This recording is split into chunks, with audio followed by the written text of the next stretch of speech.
Magandang araw po sa inyong lahat. Turuan ko na po agad kayo na makapag-English. Dito na po agad tayo sa ating halimbawa. Kaya kong tulungan ka. Kaya kong tulungan ka. Kapag in English po yan, ang una nyo po munang i-translate ay itong unang listahan.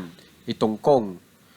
Okay, bilang I. Sumunod po ay itong can bilang kaya. Tapos sumunod po ay itong ikatlo na tulungan bilang help. At ang ikaapat po ay itong nasa baba, itong ka bilang you. Pagsamasamahin lang po natin yung mga English na salita. I can help you.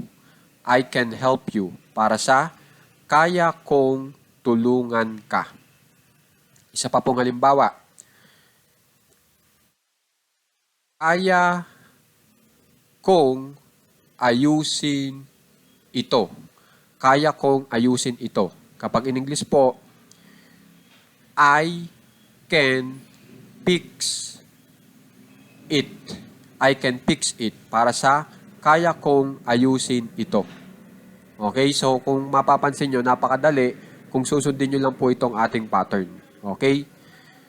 Na ang tinuturo ko po sa inyo ay itong salitang can, na ang ibig sabihin ay kaya. Meron po kayong kakayahan na gawin yung naturang aksyon. At yung aksyon na sinasabi ko ay ito pong listahan na mula sa help hanggang dito sa transfer. Okay?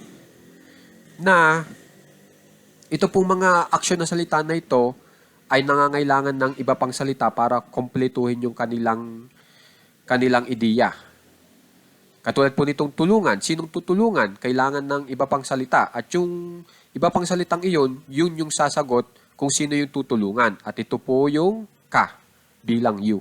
So ito pong you hanggang dito sa Juan, yan po yung taga-kompleto ng ideya nitong ating aksyon na salita. Anong aayusin? Pag sinagot mo, ito, so itong salitang ito, yan yung taga-kompleto ng aksyon na salita natin na ayusin. Okay? Kaya ang ibig ko lang sabihin, lahat po ng nandito sa listahan natin ay importante. Diba? At ito pong unang listahan, yan naman yung ating pinag-uusapan. Okay po? So, isa pa pong halimbawa. Kaya ni Mario na i-contact si Juan. Kaya ni Mario na i-contact si Juan. Kapag in English po yan, Mario can contact Juan. Mario can contact Juan. Okay? So, napakadali, pero kung mapapansin nyo, gamit na gamit. Kaya sana po, pag-aralan nyo ng maigi ito kasi napakadali na pong i-assemble po itong ating pinag-aaralan ngayon. Makapag-assemble ng English sentence gamit po ang kaya. Okay po? So, sana makikipag-aralan ng mahusay at sana magamit nyo rin po agad. Maraming salamat po.